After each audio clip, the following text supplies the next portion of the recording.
Hello everyone. सो चलिए हम continue करते हैं हमारी इकोलॉजी। और इकोलॉजी के अंदर हमने लास्ट सेशन में सक्सेशन पढ़ा था। लेक्चर नंबर 22 जो है वो सक्सेशन में इंट्रोडक्शन देखा था उसका। अब हम बात करते हैं आगे steps in succession. Steps in succession.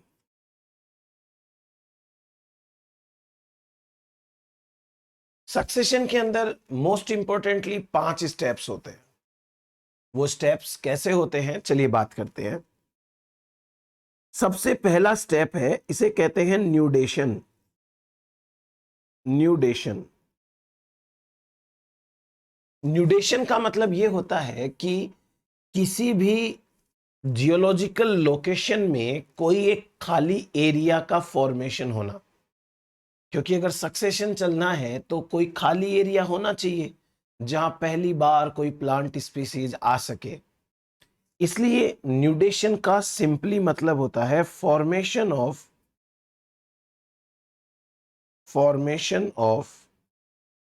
A bare area. एक बेयर एरिया का फॉर्मेशन होना चाहिए, इसे हम कहते हैं न्यूडेशन। अब ये बेयर एरिया का फॉर्मेशन कैसे हो सकता है, उसके कई सारे रीजन्स हो सकते हैं। नेचुरल रीजन भी हो सकते हैं, मैन मेड रीजन भी हो सकते हैं। जैसे किसी एरिया के अंदर अर्थक्वेक आ जाए, वॉल्केनिक एक्टिविटी आ जाए, सुनामी आ जाए, हो सकता है वो एरिया है वो खाली एरिया बन जाए, बेयर एरिया बन जाए। या ह्यूमन की डिफरेंट एक्टिविटी की वजह से भी ऐसा हो सकता है कि कोई एरिया है वो पूरा का पूरा खाली हो जाए। तो न्यूडेशन का मतलब क्या होता है? Formation of bare area. चलिए लिखिए इसके अंदर, देखिए it is the formation of bare area due to any activity of nature due to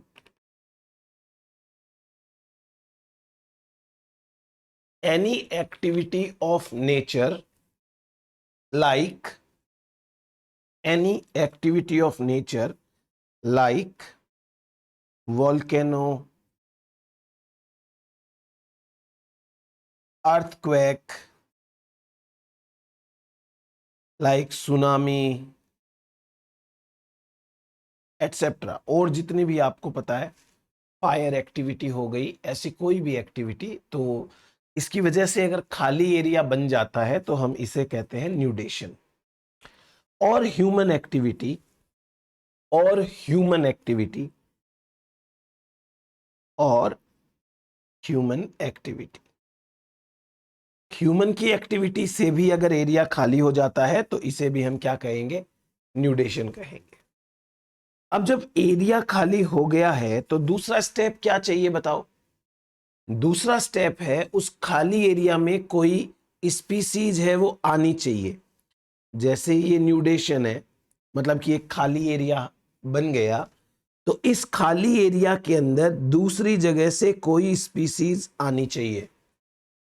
जब कहीं और से एक स्पीसीज एक एरिया के अंदर आती है तो उस स्टेप को कहते हैं इन्वेजन।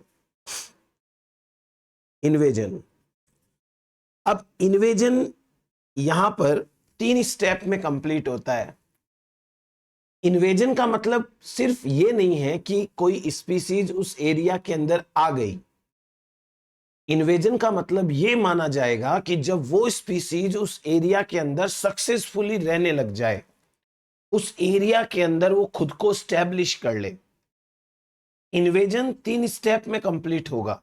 कैसे होगा देखिए, अगर प्लांट के सीड्स किसी एरिया के अंदर जाते हैं तो इसे हम कहते हैं डिस्पर्सल। इसे क्या कहेंगे? डिस्पर्सल। अब प्लांट्स के लिए एग्जैक्ट माइग्रेशन टर्म इस्तेमाल नहीं कर सकते। माइग्रेशन टर्म है वो जूलॉजिकल टर्म है, तो माइग्रेशन टर्म का एग्जैक्ट इस्तेमाल हम नहीं कर पाएंगे इन केस ऑफ प्लांट्स। लेकिन जो ये डिस्पर्सल है, सीड डिस्पर्सल, वो भी एक टाइप का माइग्रेशन के इक्विवेलेंट माना जाएगा प्लांट्स के लिए। सो डिस्पर्सल के लिए हम लिख सकते हैं It is equivalent to migration in case of plants. In case of plants. Plants के केस में माइग्रेशन जो होता है वो माइग्रेशन डिस्पर्सल को बोलेंगे। चलो ठीक है, माइग्रेशन हो गया। यहां पे मान लीजिए कोई प्लांट स्पीसीज आ गई, ये प्लांट के सीड्स आ गए। अब अगर प्लांट के सीड्स यहां पे आ चुके हैं तो इन सीड्स का जर्मिनेशन होना चाहिए। जर्मिनेशन होकर के ये अपनी ग्रोथ करनी चाहिए। जब ये जर्मिनेट हो जाते हैं, अपनी ग्रोथ कर लेते हैं और यहां पर ये सेक्सुअल रिप्रोडक्शन की स्टेज तक अगर पहुंच जाते हैं तो हम इसे कहते हैं इस्टेब्लिशमेंट, इसे कहते हैं इकेसिस। इकोलॉजी की लैंग्वेज में कहते हैं इकेसिस। इकेसिस का मतलब होता है इस्टेब्लिशमेंट। इस्टेब्लिशमेंट मतलब इकेसिस। अगर ये प्लांट यहां पे सेक्सुअल रिप्रोडक्शन कर ले और नए सीड्स बना ले तो हम इस स्टेप को कहेंगे एग्रीगेशन।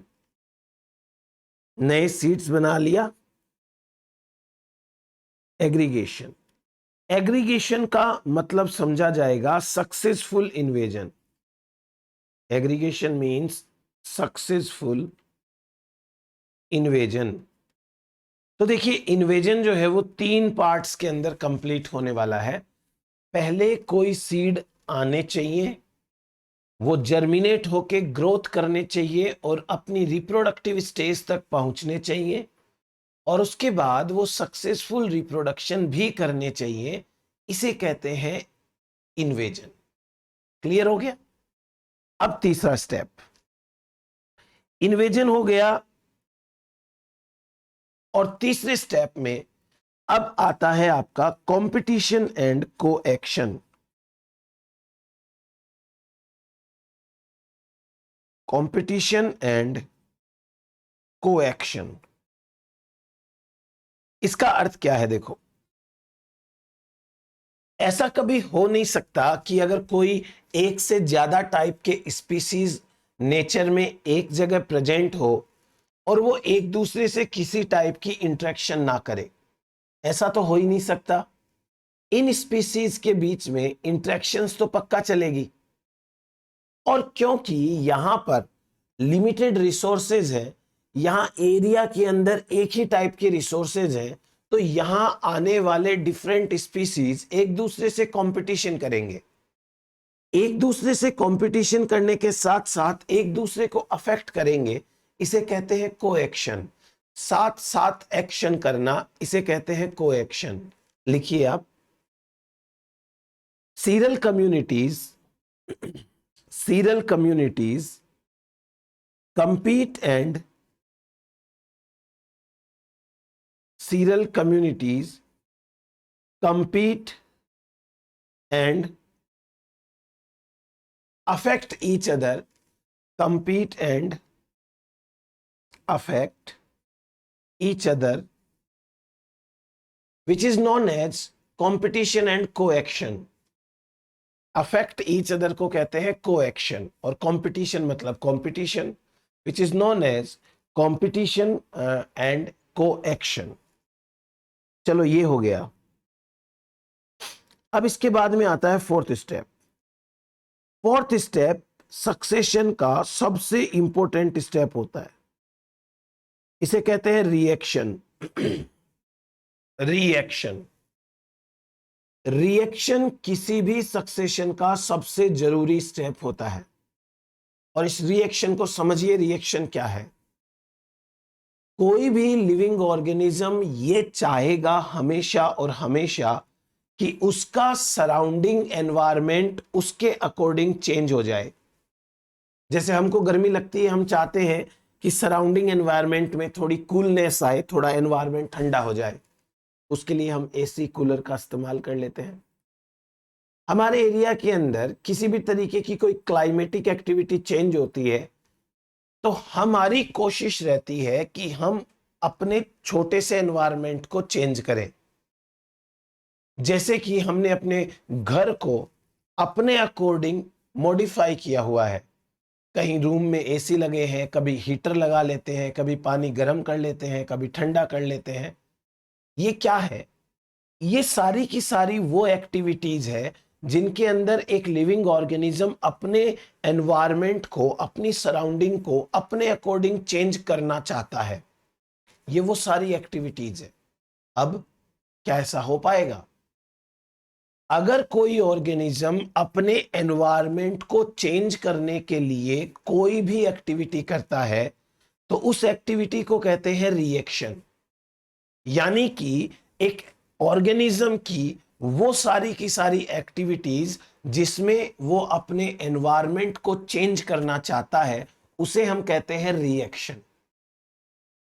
और एक ऑर्गेनिज्म अगर अपने एनवायरनमेंट को चेंज करेगा, हो सकता है उसे इनिशियली ये लगे कि मेरे अकॉर्डिंग एनवायरनमेंट चेंज हो गया है, बट डेफिनेटली लॉन्ग टर्म में वो एनवायरनमेंट उसके लिए चेंज होता है लेकिन अनफेवरेबल हो जाता है।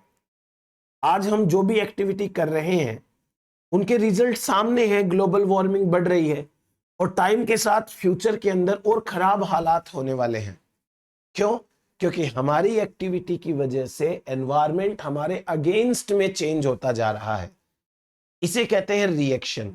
एक प्लांट है मान लीजिए, और ये प्लांट जिस सॉइल के अंदर ग्रो कर रहा है उस सॉइल की पीएच मान लो 5.5 है।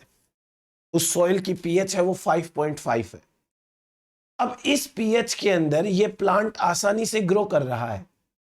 इसका मतलब कि ये पीएच इस प्लांट के लिए ठीक ही है, तभी तो ये ग्रो कर रहा है। लेकिन ये प्लांट कुछ ऐसे केमिकल्स रिलीज कर सकता है जिसमें ये अपनी पीएच को चेंज करने की कोशिश करे, और पीएच को चेंज करके उसने मान लीजिए कि लेट्स से कि 3.9 कर ली, और अब पता चला कि ये 3.9 पीएच में तो ये प्लांट की डेथ हो जाएगी। तो प्लांट ने क्या किया? अपने एनवायरनमेंट को मॉडिफाई करके अपने ही अगेंस्ट कर लिया। इसे कहते हैं रिएक्शन। लिखो रिएक्शन के अंदर, all those attempts in which all those attempts in which an organism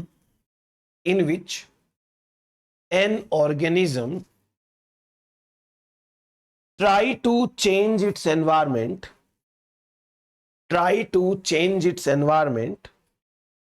are known as reaction.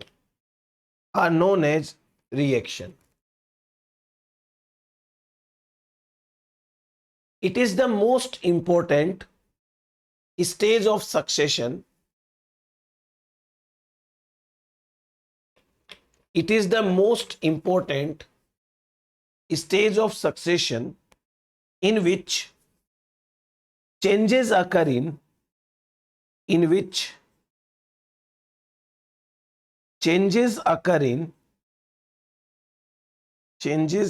in soil quality, water quality, light conditions, etc. इन सब के अंदर चेंजेस आ जाते हैं। तो ये जो स्टेप है इसको हम कहते हैं रिएक्शन, जहां एक ऑर्गेनिज्म अपने एनवायरनमेंट को चेंज करने की कोशिश करता है। रिएक्शन के बाद में जो लास्ट स्टेप है उसे कहते हैं स्टेबलाइजेशन।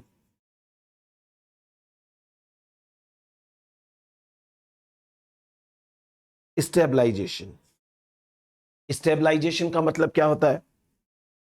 स्टेबलाइजेशन का मतलब होता है कि जब कोई एक पर्टिकुलर स्पीसीज या एक पर्टिकुलर कम्युनिटी अपने आप को उस एरिया के अंदर सक्सेसफुली स्टैब्लिश कर ले, यानी कि वहां की फाइनल कम्युनिटी बन जाए, तो उसे हम कहते हैं स्टेबलाइजेशन। जब कोई भी कम्युनिटी वहां की फाइनल कम्युनिटी बन जाती है, अपने आप को स्टैब्लिश कर लेती है, यानी क्लाइमेक्स स्टेज आ जाती है, उसे हम कहते हैं स्टेबलाइजेशन। लिखिए इसके अंदर, when an area is occupied, when an area is occupied by a large stable community, occupied by a large stable community which is not easily replaceable. ऐसा तो होता नहीं है कि कोई कम्युनिटी या कोई स्पीसीज हमेशा हमेशा के लिए फाइनल हो जाए, ऐसा नहीं होता। बट हाँ, जो फाइनल स्टेज में कम्युनिटीज होती हैं उनको रिप्लेस करना थोड़ा मुश्किल होता है। तो ये बात जरूर है कि जो कम्युनिटी फाइनल स्टेज में है उनको रिप्लेस करना थोड़ा मुश्किल है। तो ये हो गया हमारे पास में 5 स्टेप्स। सबसे पहले हमने बात करी न्यूडेशन की, मतलब एक खाली एरिया है वो बनना चाहिए। उसके बाद में कोई सीड वहां आने चाहिए, उसे कहते हैं डिस्पर्सल। वो सीड से प्लांट बनने चाहिए, उसे कहते हैं इकेसिस। वो प्लांट्स वहां सेक्सुअल रिप्रोडक्शन करने चाहिए, इसे कहते हैं एग्रीगेशन। जब वहां पर ऐसे बहुत सारे स्पीसीज आ जाएंगे तो उनमें कंपटीशन चलेगा, वो एक दूसरे को अफेक्ट करेंगी, इसे कोएक्शन कहते हैं। देन हर एक प्लांट स्पीसीज चाहती है कि उसका एनवायरनमेंट उसके अकॉर्डिंग चेंज हो जाए, इसे कहते हैं रिएक्शन। एंड फाइनली जो स्पीसीज अपने एनवायरनमेंट को ज्यादा चेंज नहीं करेगी और अपने आप को एनवायरनमेंट के अकॉर्डिंग चेंज करेगी, तो उस स्पीसीज को हम फाइनल स्पीसीज कह सकते हैं, क्योंकि वो स्पीसीज वहां ज्यादा समय तक टिक पाएगी। तो ऐसा कुछ यहां पर होता है सक्सेशन के अंदर। सो होपफुली इतनी बात आपको समझ में आई होगी। अब हम आगे बात करते हैं कि इंपॉर्टेंट चेंजेस क्या होते हैं during succession in a community. Important changes during succession.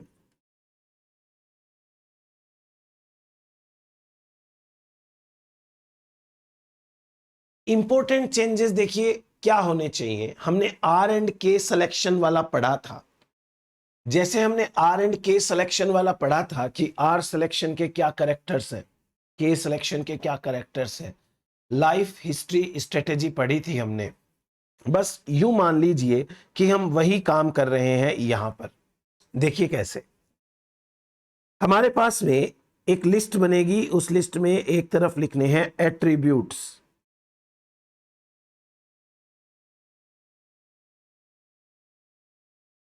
फिर हमको पायोनियर के कैरेक्टर्स लिखने हैं, इधर हमको क्लाइमेक्स के कैरेक्टर्स लिखने हैं। पायोनियर में क्या कैरेक्टर्स है और क्लाइमेक्स के अंदर क्या कैरेक्टर्स है। जैसे हम पहले बात करते हैं बायोडाइवर्सिटी की। Biodiversity, biodiversity. तो बायोडाइवर्सिटी के अंदर हम सिंपली ये देखते हैं कि भाई पायोनियर है, नए नए प्लांट्स आने लगे हैं, ज्यादा वहां पर भीड़ भाड़ है नहीं, तो बायोडाइवर्सिटी पायोनियर कंडीशन में तो होगी लो, और जो क्लाइमेक्स स्टेज होगी उसमें होगी हाई। अब मैं आपको एक और छोटी सी चीज बता देता हूं ताकि आपको इजी रहेगा थोड़ा सा। वो क्या है, ये जैसे पायोनियर है उसमें आप इमेजिन करो कि एक खाली एरिया है और उस खाली एरिया में एक दो प्लांट्स हैं, और क्लाइमेक्स के अंदर आप इमेजिन करो कि एक फॉरेस्ट है। क्लाइमेक्स में कौन है, फॉरेस्ट है। फिर थोड़ा सा आपको इजी रहेगा। तो फॉरेस्ट में बायोडाइवर्सिटी ज्यादा और पायोनियर के अंदर बायोडाइवर्सिटी कम। क्लियर। आगे बात करते हैं दूसरे पॉइंट की। हम बात करें बायोमास की। बायोमास, तो जो पायोनियर स्टेज है उसमें तो लिविंग ऑर्गेनिज्म कम है, और लिविंग ऑर्गेनिज्म कम है तो बायोमास भी कम है। क्लाइमेक्स के अंदर बायोमास हाई होता है। ठीक है, ये हाई हो गया। फिर बात करते हैं तीसरी, प्रोडक्टिविटी रेट की। Productivity rate. प्रोडक्टिविटी रेट की मतलब बात होती है, प्रोडक्टिविटी रेट का मतलब ये हो गया कि भाई कितनी स्पीड के साथ में प्रोडक्शन किया जा रहा है। तो पायोनियर के अंदर सिंपल टाइप के प्लांट्स होते हैं, वो जल्दी जल्दी प्रोडक्शन करते हैं, और जो क्लाइमेक्स स्टेज है उसके अंदर बड़े बड़े कॉम्पिटिटर्स हैं, बड़े बड़े ट्री हैं, स्लो ग्रोइंग है, वो स्लो ग्रोथ करते हैं, प्रोडक्शन स्लो होता है। तो जो प्रोडक्टिविटी है, ये प्रोडक्टिविटी की रेट पायोनियर में हाई होती है और क्लाइमेक्स के अंदर लो होती है। तो पायोनियर में हाई, क्लाइमेक्स में लो। अब बात अगर प्रोडक्टिविटी की आई है तो एक बार हम बात करते हैं ग्रोस प्राइमरी प्रोडक्टिविटी की, GPP, gross primary productivity. Gross primary productivity क्या होती है? Total photosynthesis. भाई पायोनियर के अंदर तो प्लांट्स ही कम है, तो टोटल फोटोसिंथेसिस कम होगी, और क्लाइमेक्स में प्लांट ज्यादा है तो टोटल फोटोसिंथेसिस ज्यादा होगी। एक चीज समझ में आ गई अपने को, ये आगे बात करते हैं। उसके बाद में इसी से रिलेटेड दूसरा टर्म है NPP, net primary productivity, NPP. NPP और जीपीपी में उल्टा रिलेशन है, यानी कि यहां पर अगर हम एनपीपी की बात करें तो जो सिंपल टाइप के प्लांट्स हैं उनकी ज्यादातर जो एनपीपी है वो बच जाती है, बायोमास जो है वो बच जाता है, इसलिए यहां पर एनपीपी ज्यादा है। और बाद में एनपीपी जो है वो लो हो जाती है। क्यों? क्योंकि जो बड़े प्लांट है, बड़े ट्री हैं, उनकी खुद की रिक्वायरमेंट बहुत है एनर्जी को लेके, वो खुद ही ज्यादा रेस्पिरेशन में उड़ा देते हैं एनर्जी, तो उनकी जो है वो रेस्पिरेशन ज्यादा हो जाएगी और एनपीपी है वो कम हो जाएगी। अब यहां पे दो चीजें समझा देता हूं। एक है रेस्पिरेशन, या इसको मैं लिख दूं total respiration. Total respiration, total respiration का मतलब क्या है कि उनकी एनर्जी डिमांड कितनी है डिफरेंट एक्टिविटीज के लिए। जैसे उनको कंपटीशन करने के लिए, सीड बनाने के लिए, रिप्रोडक्शन करने के लिए, स्ट्रेस को टॉलरेट करने के लिए, सब में कितनी एनर्जी चाहिए। तो पायोनियर प्लांट है बेचारे सिंपल से, इनकी अभी बहुत ज्यादा एनर्जी डिमांड नहीं है। लेकिन जो बड़े बड़े ट्री हैं जंगल के अंदर, उनकी टोटल रेस्पिरेशन ज्यादा होगी, क्योंकि उनको अपने बहुत सारे एक्टिविटीज परफॉर्म करने हैं, तो उनमें उसको बहुत ज्यादा खुद को एनर्जी की जरूरत पड़ेगी। तो टोटल रेस्पिरेशन समझ में आया। लेकिन एक टर्म आता है respiration rate. Respiration rate, respiration rate का मतलब ऐसे मान लो कि एक घंटे में ज्यादा एनर्जी कौन लॉस कर रहा है, एक घंटे में कौन जल्दी जल्दी अपने बायोमोलिक्यूल्स का ब्रेकडाउन कर रहा है, तो वो होते हैं पायोनियर। रेट इनमें हाई है, स्पीड इनमें हाई है, और जो बड़े प्लांट्स है, बड़े ट्रीज है, वो स्लो हैं, तो उनमें रेस्पिरेशन की रेट स्लो है, बट टोटल रेस्पिरेशन उनके अंदर ज्यादा है। टोटल रेस्पिरेशन मतलब energy requirement for different aspects, for different activities. और रेस्पिरेशन रेट का मतलब पर यूनिट टाइम में कितनी एनर्जी कहां लग रही है, कौन सी एक्टिविटी में लग रही है, उसे हम कहेंगे। समझ में आया? आगे बात करते हैं। रेस्पिरेशन रेट के बाद में हम बात करेंगे स्पीसीज टाइप की।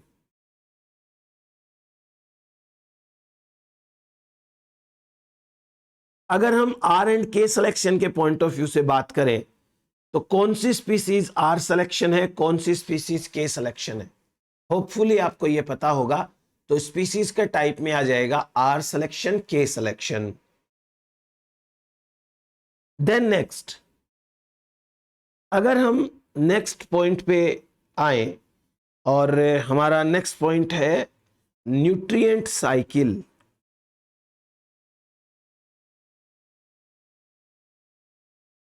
न्यूट्रिएंट साइकिल, इसको समझिए न्यूट्रिएंट साइकिल को। जैसे कार्बन है, कार्बन हवा में है, हवा से प्लांट की बॉडी में गया, प्लांट की बॉडी में जाके कार्बोहाइड्रेट बन गया, इसको किसी जानवर ने खा लिया, उस जानवर को तीसरे जानवर ने खा लिया, उसे उसके भी टॉप कंज्यूमर ने खा लिया, किसी की भी डेथ हो गई तो वो सॉइल के अंदर डेड ऑर्गेनिक मैटर की फॉर्म में पड़ा है। बैक्टीरिया, फंगी इनको डिकम्पोज कर देंगे, वापस ये सॉइल के अंदर अवेलेबल हो जाएगा या फिर ये एयर में चला जाएगा। ये होती है न्यूट्रिएंट साइकिल। अब सोचो कि पायोनियर स्टेज में खाली ग्राउंड है और खाली ग्राउंड के अंदर कौन है?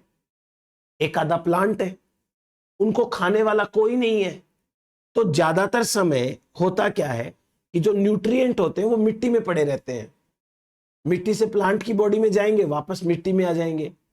ज्यादातर समय न्यूट्रिएंट्स सॉइल के अंदर रहते हैं, इसलिए इस न्यूट्रिएंट साइकिल को कहते हैं क्लोज्ड साइकिल। ये क्लोज्ड है, बंद है ये साइकिल। लेकिन अगर एक जंगल की बात करें तो मान लो सॉइल के अंदर कोई न्यूट्रिएंट है, नाइट्रोजन है, जल्दी से प्लांट अपटेक कर लेगा, प्लांट उसे अपनी बॉडी में एसिमिलेट करेगा। इस प्लांट के डिफरेंट प्रोडक्ट्स को एनिमल्स खाएंगे, हर्बीवोर, हर्बीवोर को कार्निवोर खाएंगे, कार्निवोर को टॉप कंज्यूमर खाएंगे, और उसके बाद डिकम्पोजिशन होगा, वापस न्यूट्रिएंट सॉइल में आएंगे और तुरंत प्लांट उनको अपनी बॉडी में ले लेंगे।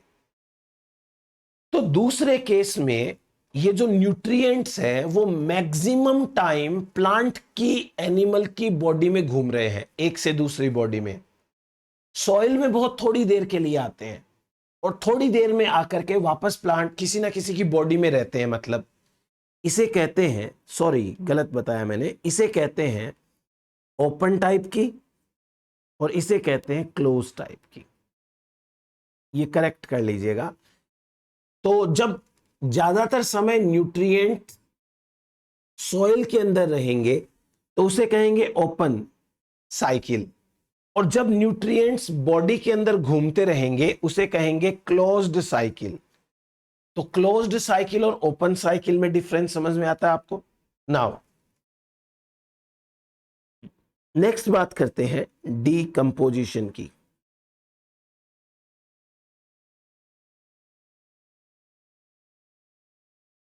डीकंपोजिशन, डीकंपोजिशन तो तब होगी ना जब डेड ऑर्गेनिक मैटर अवेलेबल रहेगा। पायोनियर स्टेज के अंदर है ही गिनती के कुछ प्लांट्स, तो डीकंपोजिशन भी कम होगा, और जब बड़ा जंगल बन जाएगा तो डीकंपोजिशन ज्यादा होने लगेगा। हम ये भी कह सकते हैं कि in case of pioneer stage decomposition is not important, उतना इंपॉर्टेंट नहीं है, but in case of climax stage it is very important, बहुत इंपॉर्टेंट है ये। तो ये हो गया डीकंपोजिशन के बारे में। डीकंपोजिशन के बाद में हम बात करते हैं फोटोसिंथेटिक रेट की। फोटोसिंथेटिक रेट, देखो रेट की जहां बात आए, स्पीड की जहां बात आए, वहां पायोनियर वाले यानी आर सिलेक्शन वाले अपने सारे काम जल्दी जल्दी करते हैं। उनकी बॉडी, उनकी लाइफ साइकिल छोटी होती है, इसलिए उनकी सारी एक्टिविटीज फास्ट फास्ट होती है। तो रेट की अगर बात हो तो रेट इनमें फास्ट होती है, और बड़े बड़े ट्रीज हैं, सोच समझ के सारे काम करते हैं, कंपटीशन करनी है, हर चीज लिमिटेड है, तो वो स्लो स्लो करके ये काम करते हैं। तो फोटोसिंथेटिक रेट है वो स्लो हो जाएगी। नेक्स्ट बात करते हैं फोटोसिंथेटिक रेट के बाद हम बात करें रेड लाइट इफेक्ट की।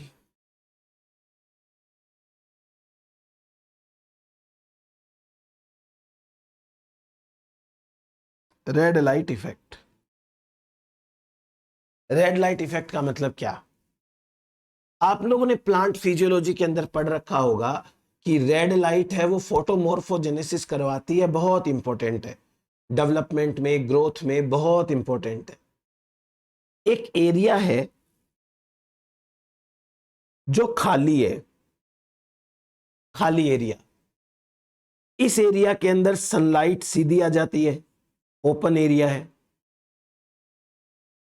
एक एरिया है जंगल, घना जंगल है, इतना घना जंगल है कि उसमें नीचे तो अंधेरा सा रहता है, लाइट कम पहुंचती है।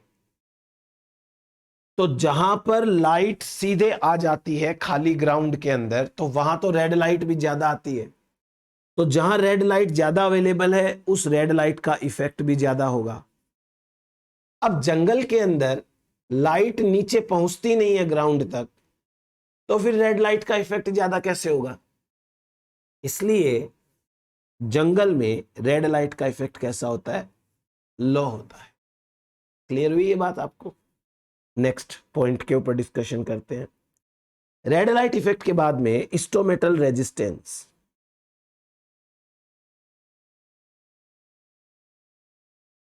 इंस्ट्रूमेंटल रेजिस्टेंस का मतलब क्या है, समझते हैं? अगर किसी प्लांट को यह लगे कि मेरा तो वाटर का लॉस ज्यादा हो रहा है, कोई भी कारण हो सकता है, धूप ज्यादा है, हवा ज्यादा चल रही है, अगर प्लांट को यह लगे कि मेरा वाटर लॉस ज्यादा हो रहा है, क्यों ना मैं अपना स्टोमेटा बंद कर लूं अपने लीफ का, ताकि मेरा पानी बच जाए। अगर इतनी समझदारी है प्लांट के अंदर, तो वो बच जाता है। अब आप सोचो कि पायोनियर के अंदर जो आर सिलेक्शन वाले प्लांट है, छोटे मोटे ग्रासेस टाइप के प्लांट्स हैं, क्या ये इतने समझदार हैं कि इनको इनका पानी बचाना आता होगा? और दूसरी तरफ हमारे पास में बड़े ट्रीज हैं, बड़े बड़े ट्रीज, जहां उनको पता है कि हमें हर चीज लिमिटेड मिलने वाली है, तो हमें हर चीज सोच समझ के यूज करनी है। कहां ज्यादा होगा स्टोमेटल रेजिस्टेंस? समझ में आया?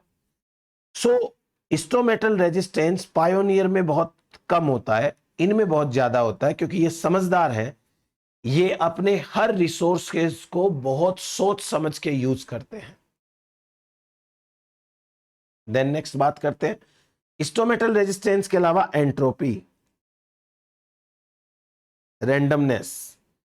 बिखरे हुए हैं, खाली एरिया है, कोई वहां उग रहा है, कोई वहां उग रहा है, कोई वहां उग रहा है, खाली एरिया एकदम से, जंगल भरा हुआ, एक पेड़ यहां, एक उसके पास, एक उसके पास, फिर अगले लाइन में एक यहां, एक यहां, एक यहां, ऐसे बहुत अच्छे से व्यवस्थित रूप से अरेंज्ड फॉर्म में प्रेजेंट होते हैं। तो क्या हुआ यहां पे? एंट्रोपी यहां पे ज्यादा है, रेंडमनेस ज्यादा है, बिखरे हुए हैं प्लांट्स एरिया के अंदर, जंगल के अंदर अरेंज्ड है। आपने कई मूवीज देखी होगी, मूवीज के अंदर गानों में दिखाते हैं ना कोई जंगल का सीन, तो एकदम पेड़ बढ़िया तरीके से दिखाते हैं, एक के बाद एक लाइन में लगे हुए, जैसे कि बहुत सोच समझकर उनको लगाया गया हो। तो वो होता है रेंडमनेस, एंट्रोपी। नेक्स्ट पॉइंट पे बात करें कि नेक्स्ट पॉइंट क्या होगा हमारा।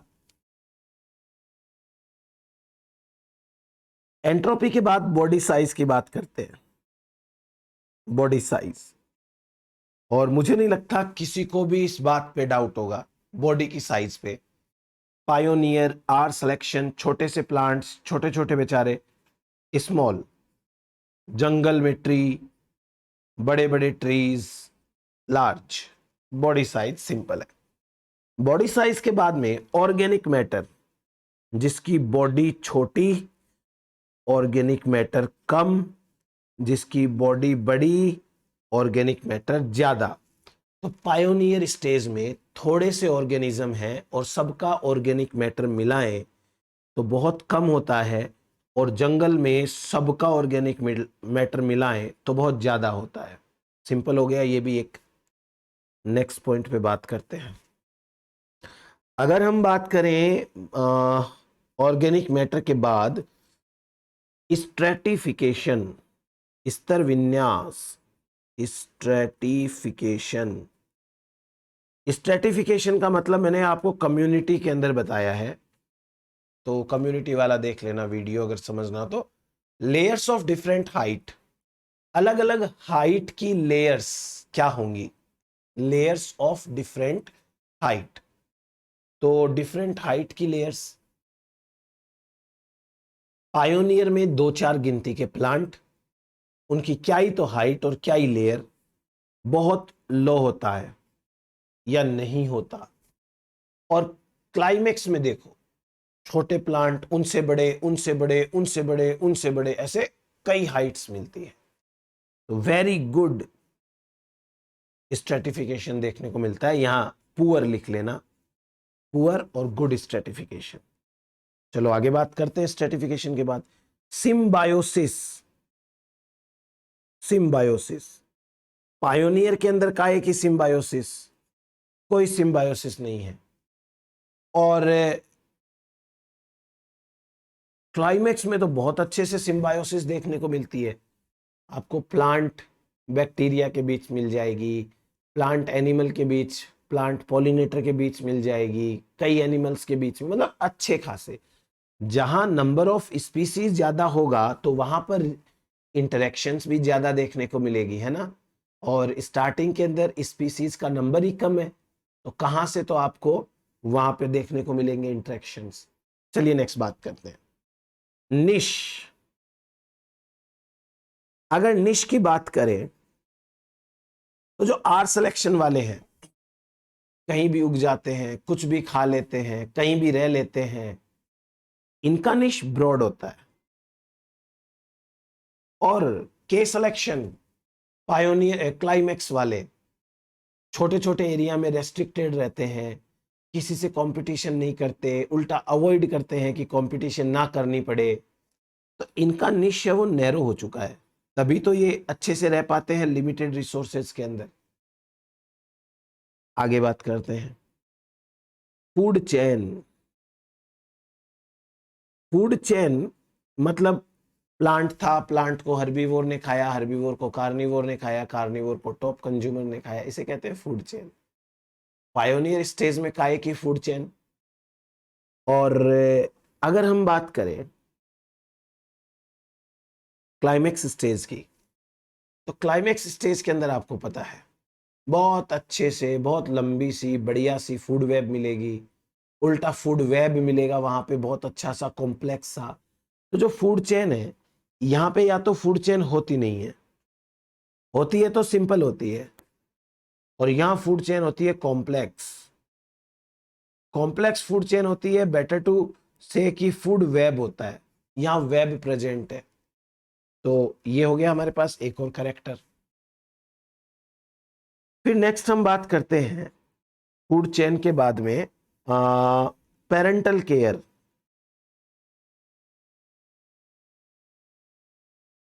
आप समझ पा रहे होंगे कि आर सिलेक्शन में कोई पेरेंटल केयर नहीं है और यहां पर पेरेंटल केयर होगी। फिर बात करते हैं ग्रोथ कर्व की। मैंने आपको 2 टाइप के ग्रोथ कर्व बताए थे, J shape, S shape. J shape और sigmoid, S shape. J shape का जो ग्रोथ कर्व है वो पाया जाता है पायोनियर वालों के लिए, क्योंकि वो ग्रासेस टाइप के हैं, वो आर सिलेक्शन है, तो उनका जे शेप हो जाएगा। और जो क्लाइमेक्स वाले हैं उनका हो जाएगा S shape growth curve, sigmoid. फिर बात करें कि plant efficiency at low light. Plant efficiency at low light, इसका मतलब क्या होता है? इसका मतलब होता है कि क्या प्लांट्स को कम लाइट में काम करना आता है। इसका मतलब होता है कि क्या प्लांट्स को कम लाइट में जिंदा रहना आता है। अगर आप पायोनियर प्लांट्स की बात करेंगे तो आपको पता है कि जो पायोनियर प्लांट्स होते हैं वो पायोनियर प्लांट्स खुले एरिया में रहते हैं, खुले खुले एरिया में, और उनको ज्यादा लाइट की आदत पड़ चुकी होती है। क्लाइमेक्स वाले जो प्लांट्स हैं वो क्लोज रहते हैं, वहां लाइट अवेलेबिलिटी कम होती है, स्पेशली फॉरेस्ट का जो ग्राउंड होता है वहां पे कम लाइट में, बिना लाइट में भी सीड का जर्मिनेशन हो जाता है और वो ग्रोथ भी करते हैं। तो लो लाइट में कौन ज्यादा एफिशिएंट है? क्लाइमेक्स वाले। क्लाइमेक्स वाले तो इनके तो लो है एफिशिएंसी, इनकी एफिशिएंसी हाई है। ये ऐसा ही पॉइंट है एक, जिसको मैं आपको और एक छोटा सा एग्जांपल अपना घरेलू लेकर के एक्सप्लेन करूं। जैसे मान लीजिए कि गांव के लोग हैं, सीधे साधे सिंपल लोग होते हैं गांव के, गांव में रहते हैं, खुले में रहना पसंद है उनको, बढ़िया इनको हवा पानी चाहिए होती है। दूसरे शहर के लोग हैं, ऐसी बिल्डिंग में रहते हैं जहां हर फ्लोर के ऊपर 10-10 फ्लैट्स बने हुए हैं, अंधेरा ही अंधेरा रहता है अंदर, सारा दिन आर्टिफिशियल लाइट में रहते हैं, ट्यूब लाइट्स जला के रखते हैं, ऐसे टाइप से। अगर गांव के लोग को ऐसी जगह पे शिफ्ट किया जाएगा तो उसे तो घुटन होने लगेगी, रीजन कि उसने कभी ऐसा देखा ही नहीं है। सेम प्लांट ये है कि पायोनियर वाले प्लांट ओपन एरिया में रहना जानते हैं, वो खुले एरिया के अंदर ग्रो करना जानते हैं, और जो दूसरे वाले प्लांट्स हैं क्लाइमेक्स वाले, उनको लो लाइट अवेलेबिलिटी में भी रहना आता है। नेक्स्ट पॉइंट पे बात करेंगे, रिसोर्स एक्विजिशन।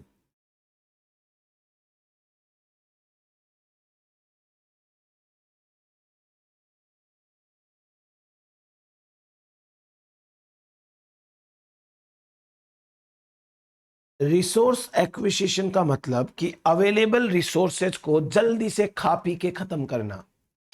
ऐसा कौन करेगा? जिसके पास में रिसोर्स को यूज करने की समझ नहीं होगी। और ऐसे महान कौन है? आर सिलेक्शन, यानी पायोनियर वाले, जल्दी से रिसोर्सेज को खा पी के खत्म कर देंगे। और के सिलेक्शन वाले अपनी बॉडी में लेंगे, स्टोर करेंगे, धीरे धीरे यूज करेंगे। तो इनके अंदर रिसोर्स एक्विजिशन स्लो होता है। फिर हम बात करते हैं एक और छोटे से पॉइंट की। छोटा सा पॉइंट यह है कि सीड डिस्पर्सल वेक्टर कौन है? सीड डिस्पर्सल वेक्टर, यानी इनके सीड को कौन फैलाता है, डिस्पर्सल इनका कौन करता है सीड का? सोचो, खुला एरिया, कोई जानवर नहीं है, प्लांट्स के सीड खाली हवा फैला सकती है। तो यहां पर सीड डिस्पर्सल वेक्टर है मेन विंड। जंगल है, कोई बर्ड खा गया सीड को, कोई एनिमल खा गया, कोई भी टाइप का दूसरा जो है वो एनिमल वो हो सकता है। तो यहां पर एनिमल्स होते हैं वेक्टर, एनिमल्स सीड को दूर दूर तक फैलाने का काम करते हैं। नेक्स्ट बात करें, सीड लॉन्गेविटी। इसका मतलब यह है कि कोई सीड कितनी देर तक जिंदा रह सकता है। सीड लॉन्गेविटी, जिंदा रह सकता है कितनी देर तक? अब खुद दिमाग लगाओ, खुला एरिया है, वहां का प्लांट है, उसने सीड बनाए, कोई जानवर है ही नहीं, खाएगा कौन? वो सीड वहीं पड़ा रहेगा। एक जंगल है, तरह तरह के जानवर रहते हैं, बर्ड्स रहते हैं, तो वहां तो हर कोई भूखा बैठा हुआ है कि उसे खाना मिल जाए, सारा दिन वो इधर उधर सर्च करते रहते हैं फूड की। तो जैसे ही कोई सीड मिलेगा, कोई ना कोई तो उसे खाने वाला होगा वहां पे। इसलिए ज्यादा समय तक जिंदा कहाँ रह सकता है सीड? पायोनियर स्टेज में। और कम समय तक कहाँ रह सकता है? क्लाइमेक्स स्टेज में। तो यहां पर सीड की लॉन्गेविटी शॉर्ट होती है और यहां सीड की लॉन्गेविटी ज्यादा होती है। अब हम एक और बात करते हैं कि अगर हम इनऑर्गेनिक न्यूट्रिएंट्स की बात करें, इनऑर्गेनिक न्यूट्रिएंट्स, ये लिख लो, खाली समझ आ जाएगा। पायोनियर स्टेज के अंदर इनऑर्गेनिक न्यूट्रिएंट्स सॉइल के अंदर प्रेजेंट होते हैं, ज्यादातर सॉइल के अंदर, क्योंकि वहां कोई है ही नहीं, ज्यादा एनिमल्स या ज्यादा कोई प्लांट्स तो है नहीं, तो ये सॉइल के अंदर प्रेजेंट है। लेकिन अगर हम बात करें क्लाइमेक्स स्टेज की, तो क्लाइमेक्स स्टेज के अंदर कहां प्रेजेंट होते हैं? ये प्रेजेंट होते हैं in the body of organisms, in body of organism. तो ये हो गया हमारे पास में important comparison between pioneer and climax. तो आप ये अच्छे से करिए। नेक्स्ट लेक्चर के अंदर हम पढ़ेंगे इकोलॉजिकल मॉडल्स। Thank you.